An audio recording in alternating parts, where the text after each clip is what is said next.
Welcome, friends, to the TeleWellness Hub podcast, a space where listening is not just a simple passive act, it's an act of self-care. I'm Martha Hamilton, your host today, and today you're going to be listening in with my chat with Maria del Carmen Blanco Fernandez. She happens to be my aunt, so I refer to her as my tia abuela, and you might hear me kind of slip into that during our conversation today, and maybe her refer to me as Chiquis, which not many people know is my family nickname that everyone calls me. But the reason I asked her, not just because she's a family member, but she truly is doing so much in bringing healing and transforming lives into the community. She's a DBT counselor. She's an author of the book, My Son's Addiction, Pain, Transformation, and Healing. And she currently works at a mental health rehabilitation center as a service coordinator. So thank you very much. Welcome, Tia Abuela / Maria. I'll refer to you as that today, but welcome. Thank you, Chiquis. I love being here. I can't wait to be interviewed by yourself. So I love being here with you. And yes, if it is okay for you, I will call you Chiquis. For me, is a lovely way to call you. So yeah, I will call you Chiquis. Absolutely. Feels very natural. And, it's interesting because for me, it's also an honor because we talk as family members. I'm very blessed to have a family that there's a lot of love, and we saw each other recently at Christmas time. I interviewed a grief specialist who helped me prior to that talk about grief with my grandfather. You were there for his passing. I mean, there's just, and you were there, and I saw you reading in the corner, and we shared about transforming and the spirit. And so I'm very fortunate that I've had the opportunity to have you in my family and to share your wisdom in our group chats and different ways. And now it's really special because, it's typically like a family gathering. I've never gotten to just sit with you and pick your brain on this for uninterrupted for 20 minutes or so. So I'm very grateful and thank you very much. And now we get to hit record and share with the world. So I'm very grateful for this opportunity too. Thank you, Chiquis. For me, it's really a great pleasure to be with you and to talk about this important topic with you and to all the people that is going to listen to the podcast. Yes, I'm very grateful because, as I mentioned, we're going to talk about addiction. And so before we dive into that, and, here we are speaking as people in the behavioral health field, but also family. And it's an important topic that not all families might want to talk about. And I think it's hopefully those listening, this kind of opens a door into having conversations that are important that maybe need to be had. And before we dive into some of what your book is and the work that you're doing, could you please share with us, why don't we start with, why do you do this work that you do? Okay, one of the things that I needed to work with was that marijuana caused my son a psychotic episode for more than 70 hours. So that weekend for me was living like in hell. It was a roller coaster of emotions, fear, pain, don't know what to do. As a mother, I didn't know how to help my son. So I remember calling the next day that we Ricardo went into a rehab center. And the next day, I was laying in the sofa crying and feeling all the pain, the shame, the fear. And I said, I need to talk to someone.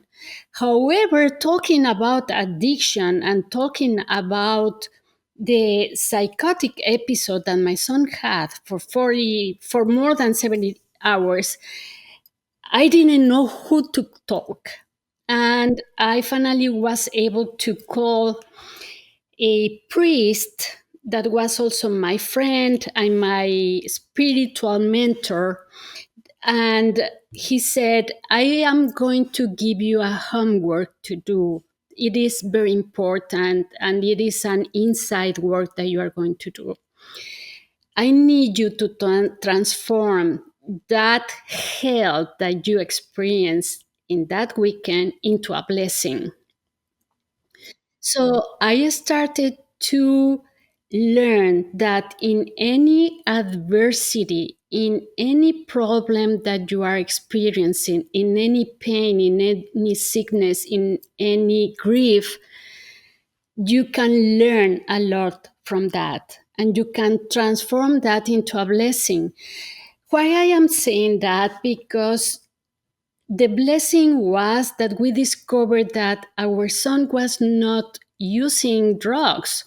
Our son was in a lot of pain, and our son needed us. Our son needed someone to talk to be listened, to be loved, to be accepted as he is. So that's the transformation, that's the blessing that as parents, as a mother, as a family, we need to transform something that was happening into the family.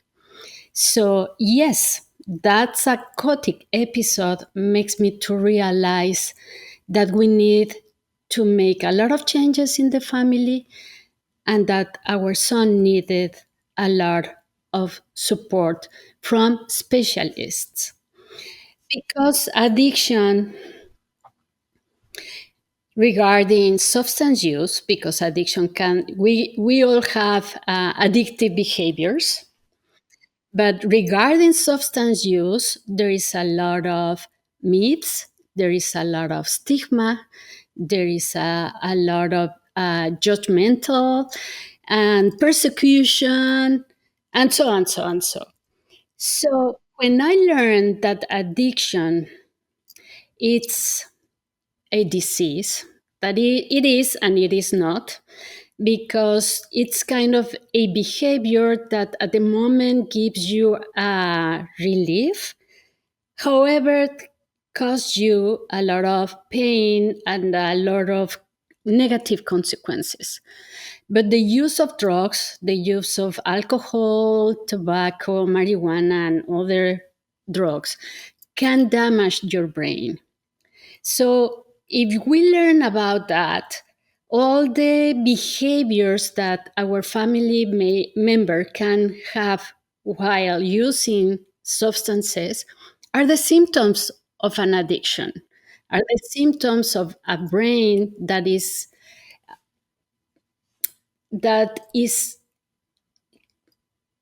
damaged, right? So if we learn that, we are going to look for support with the specialists. So our son first was in a primary care clinic for 35 days. And in those 35 days, it was like a detox because there are drugs that stay in your system for more than 35 days. And there are drugs that are not in your system for so many days. So he was for 35 days in that primary clinic. That, believe me, not knowing about addiction, I thought that in 5 days he was going to be okay, and in 5 days we were going to be able to pick him up and to bring him home. When they told us that 35 days, I said, oh my God, 35 days, that's crazy. So we said, okay, we don't know about this. You are the specialist. And with covering our eyes, because we didn't know anything about addiction, we say, here is our son, help us. Then I started to write a diary. Let's see how he's going to progress in his recovery. And it was about my own recovery as a mother, as a woman, as a wife, as a daughter, as a sister, as a person that needed to recover many things that I experienced since I was born. Not to blame anyone, but we experience a lot of things that we need to heal. So this, what happened to my son, put me in a healing path as well. Emotionally, physically, mentally, you name it. So it was, that's when I discovered the blessing.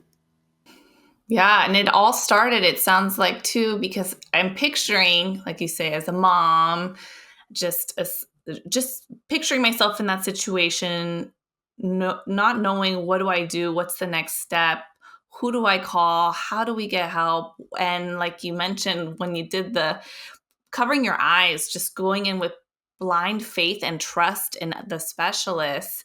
It sounds like that initial conversation of how do I turn this hell into a blessing? I mean, it really spread. It's, I'm picturing, like in the water, like one little drop, all the ripples it can have, and lives that it can touch. Because now here we are. Now I'm sure you've talked with a lot of people, so you started this journal, it turned into a book, but before we kind of go into that and we talk about the the original thought being, okay, I'm going to write this journal about his addiction, and then it turned into a transformation for me and my healing, my recovery, my own recovery as well, my own transformation. What do you think along the ways are the main misconceptions or maybe like stigmas that you realize maybe you had about addiction that, you know, your eyes were uncovered to, or that maybe other people have about addiction? Yes, for me, I need to work on my family is perfect, that it is not perfect, one thing. Two, well, what did I do as a mother, right?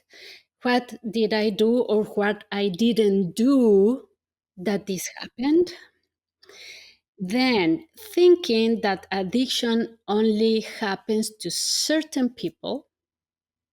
It can happen to you, it can happen to me. You never know. It is regarding emotional vulnerability, the susceptibility about your nervous system. You never know. So right now, at my age, 59 years old, I could become an addict, right? So we need to understand that is part kind of a disease. It's like saying that some certain people just get cancer or certain people just get diabetes. So I need to learn that. So that helps me a lot with the stigma that it is. Because I just picture the people that are living under the bridges, the people that are homeless, the people that are without family. But those people started as my son started. However, they didn't have the opportunity to recover, to go to a rehab center, to have a family that said, "We accept this, and we need help." Right? So the stigma is that addiction, even that is a disease, that is considered a disease, also there is a lot of pain, emotional pain, and we need to understand that. So our loved one, our husband, our grandfather, our parents, or our son, or our co-worker, the most that they need is that love, empathy, compassion, understanding, and here I am. How can I support you? Not, hey, you are a junkie, you are a drug addict. Those labels, that the labeling are only for cans, not for people. You are talking to your loved one, you are talking to your son, that is a beautiful person, that is a human being that deserves the best from you, that deserves the best from the treatment, and deserves love and compassion. So let's talk about person, your loved one, that needs support. What kind of support you can give him? Unconditional love, and understanding that as a mother, I couldn't do anything. Mm-hmm. It's the control. There's no control. There's no control. I'm not the specialist. At that moment, I didn't know anything about addiction. And we need someone to trust. If I trust in God, if I trust in the love of God, I need to understand that I need to trust other people to help us with this. Yeah, and that's not easy to do. It sounds easier said than done.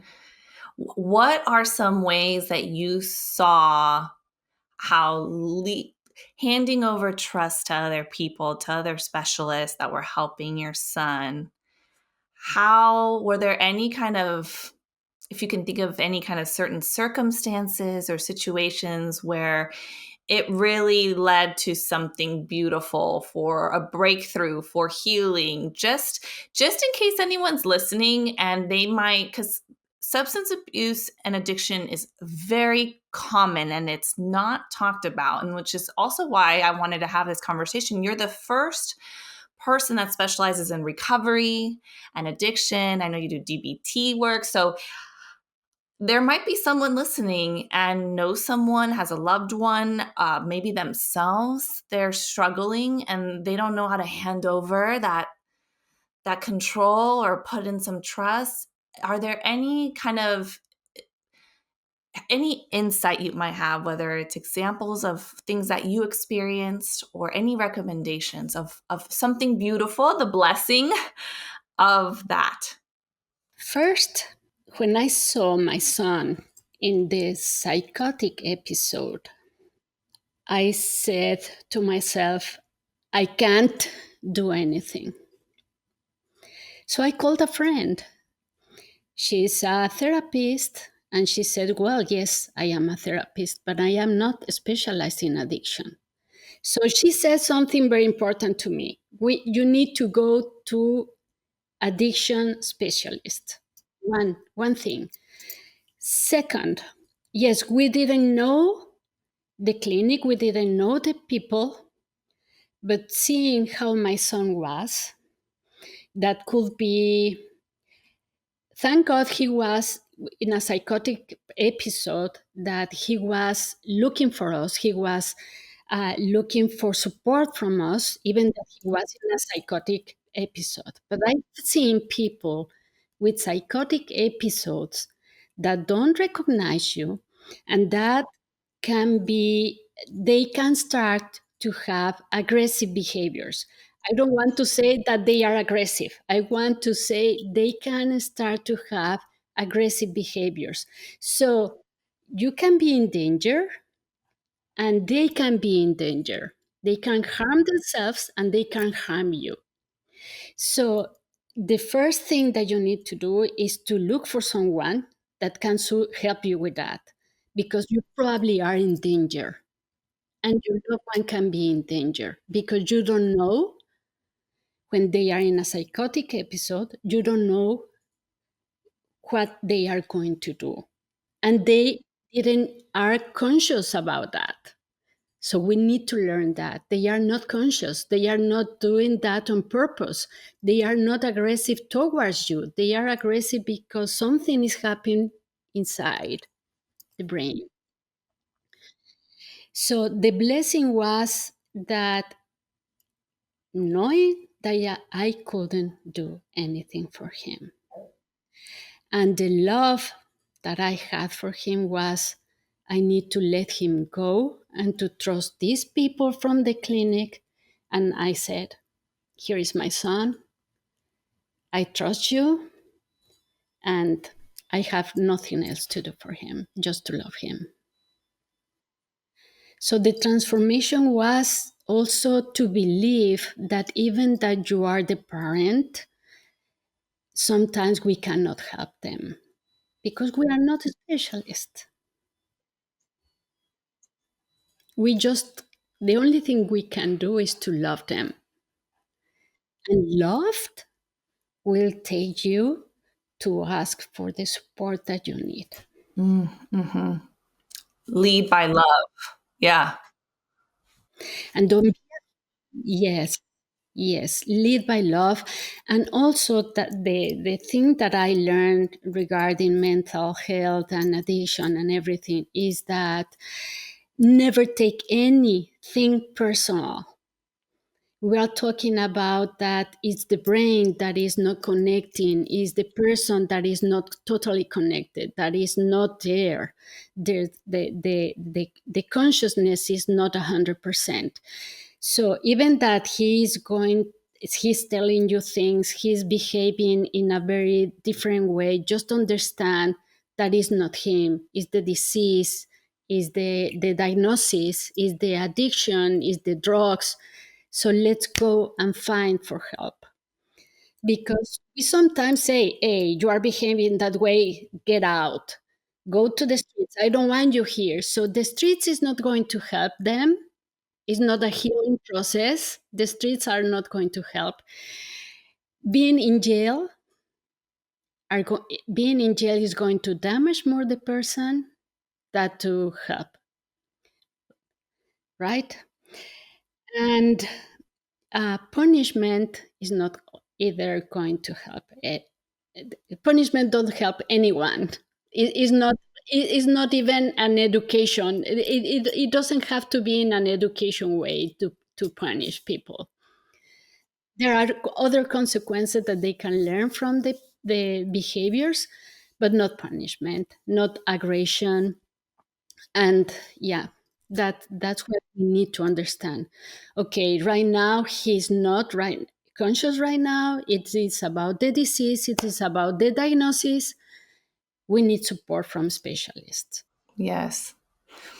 So, in all of that, being able to find the blessing and through love, I mean, it's interesting because I'm sure when someone might picture originally going through what you went through, like you mentioned, okay, I started writing down this book about his addiction, and I'm hearing so much about internally what you went through, what your transformation was, what you learned. And I think it's very helpful to give that, to shine a light on that for those listening who may not understand or who may be struggling also knowing how do I move forward with this. I'm sure it makes a big difference in the work that you do now that you all have been in this world of addiction. For how long, how much time have you been studying addiction now? More than 8 years. Yeah. More than 8 years. And especially, well, how can I say it? There's a lot of misunderstanding regarding drugs. There's a lot of misunderstanding regarding alcohol that is legal, tobacco that is legal. Now marijuana is legal in so many US states. Legalization is not that you have the permission to use the drug. Legalization is helping, not to criminalize the person that is using it. And if you are transporting the drug, well, instead of taking you to jail, right, or in front of a judge, you will receive the support from a rehab center. We need to understand legalization. Legalization doesn't mean that you have the permission to use the drug. Mm-hmm. And It's abuse, not that, just the way you mention it. Yeah, because alcohol, you can go in and it's legally available, but yes. yes. And we need to understand that even that probably we are not addicts and we are not alcoholics, drinking alcohol, smoking, we are using drugs. It's a drug. We need to understand that. So what I want to say is that if you see a teenager, just let him know that don't do that. It will damage your brain. Your brain is not totally developed, so it will damage your brain. It will cause you a lot of problems when you are older. Even it's going to cause you problems right now. So, and you don't need that alcohol in order to enjoy life. That's the thing. We need to learn that we don't need drugs to enjoy life. Now, I understand that when you become an addict, and to start to using drugs, is because your system started to say, hey, I need that because your pain that you have is helping me.